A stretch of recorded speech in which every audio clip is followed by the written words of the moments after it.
యనుమాముల మార్కెట్లో సీసీఐ పత్తి కొనుగోళ్లు ఊపందుకున్నాయి. అయితే ఈ ఏడాది ప్రతికూల పరిస్థితుల కారణంగా రైతులకు మద్దతు ధర దక్కని పరిస్థితి నెలకొంది. పత్తి చివరికి వచ్చేసరికి కురిసిన అధిక వర్షాలతో పంట నాణ్యత తగ్గిపోయింది. ఉమ్మడి వరంగల్ జిల్లా వ్యాప్తంగా 5,14,904 ఎకరాల్లో పత్తి సాగవ్వగా 4,11,923 మెట్రిక్ టన్నుల మేర దిగుబడి వస్తుందని అధికారులు అంచనా వేశారు. ఉమ్మడి జిల్లా వ్యాప్తంగా 60 వరకు కొనుగోలు కేంద్రాలు ఏర్పాటు చేయగా కనీస మద్దతు ధర క్వింటాలకు 8,110 రూపాయల చొప్పున సీసీఐ కొనుగోలు చేస్తోంది.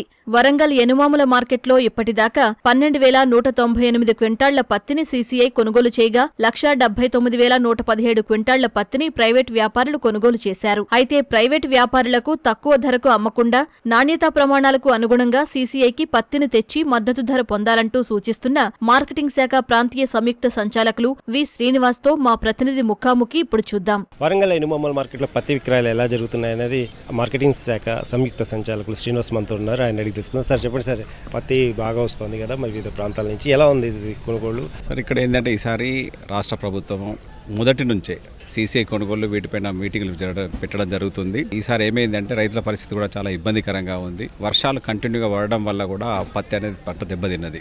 ఈ మధ్యలో కూడా డ్రై స్పెల్ రాకపోవడం వల్ల, అంటే కొంచెం వర్షం పడ్డా కూడా మధ్యలో ఒక వారం 10 రోజులు ఎండ కొట్టేస్తే అది డ్రై అయిపోయి తీసుకొచ్చే అవకాశం ఉంది. కానీ కంటిన్యూగా రెయిన్స్ రావడం వల్ల రైతుల పరిస్థితి చాలా ఇబ్బందికరంగా ఉంది. సీసీఐ కొనుగోలు ఏంటంటే చివరి పత్తి గింజ వరకు కూడా సీసీఐ కొనుగోలు చేస్తుంది. రైతులు తొందరపడి అమ్మకుండా దయచేసి మీరు ఇంత కష్టపడి పండించిన పంటను మీరు కొంచెం ఆరబెట్టుకొని మార్చి వరకు ఏ రోజైనా కూడా సీసీఐ కొనుగోలు చేస్తుంది. ఇక్కడ ఒకటి ఏంటి అంటే కొంతమంది ఏంటంటే మధ్యవర్తులు సీసీఐ బంద్ అవుతుంది, పేమెంట్ లేట్ అవుతుంది, 2 నెలలు అవుతుంది, 3 నెలలు అవుతుంది అని చెప్పేసి ఒక అపోహ కల్పించేస్తున్నారు.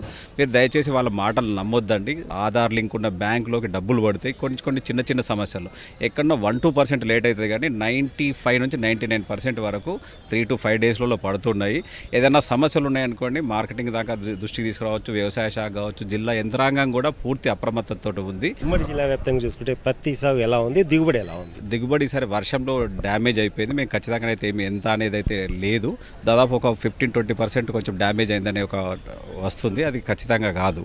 దిగుబడి మాత్రం చాలా తగ్గిపోయింది. అంటే దాదాపు అయితే కొన్ని ప్లేసుల్లో 6-7 క్వింటాలే వస్తానంటున్నారు. ఇంతకుముందు 12-14 క్వింటాలు కూడా పండించిన సంఘటనలు ఉన్నవి. ఈ వర్షాల వల్ల మాత్రం చాలా ఇబ్బంది పడుతున్నారు రైతులు. సీసీఐ వాళ్ళు ఏంటంటే 8 నుంచి 12% తేమ ఉంటేనే కొంటారు, 12 కంటే ఎక్కువ ఉంటే మాత్రం కొనుగోలు చేయరు.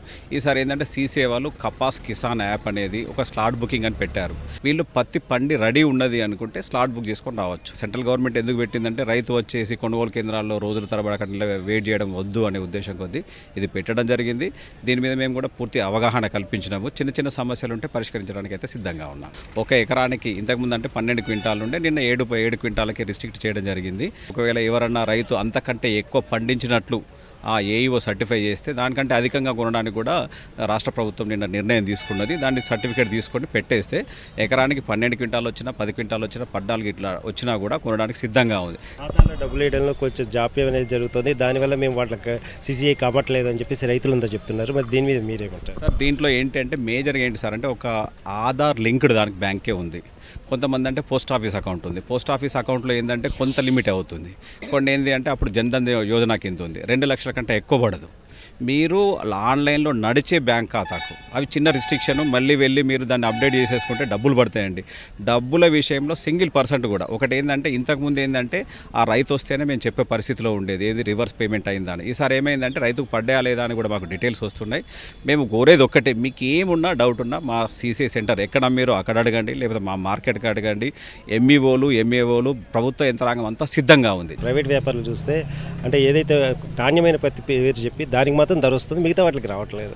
ప్రైవేట్లో కూడా ఏంటి సార్ అంటే government of India custom duty ఎత్తేయడం వల్ల డిసెంబర్ వరకు కూడా బయట ప్రపంచాల నుంచి మనకు మార్కెట్ పత్తి వస్తుంది. లోకల్ పత్తికి కూడా ఒక విధంగా పోలిస్తే ఏంటంటే బయట నుంచి కూడా క్వాలిటీ పత్తి వస్తుంది. కాబట్టి డొమెస్టిక్ మార్కెట్ పరిస్థితి బాగాలేదు. కొనుగోలు కొంచెం బయట ప్రైవేట్లో ఇబ్బంది ఉంది. కాబట్టి మేము కోరేది కూడా గవర్నమెంట్కి అమ్ముకొని గవర్నమెంట్ నుంచి మంచి ఎంఎస్పీ పొందాలని కోరుకుంటున్నాం. మార్కెట్ తీసుకొచ్చిన పత్తిని సీసీఐ పరిమితి లేకుండా కొనుగోలు చేస్తోందని శ్రీనివాస్ చెప్తున్నారు. అలాగే పత్తిని బాగా ఆరబెట్టి తీసుకొస్తే మంచి ధర పలుకుతుందని చెప్పి ఆయన అంటున్నారు. కెమెరామెన్ క్రాంతితో రవిచంద్ర, ఈటీవీ న్యూస్, వరంగల్.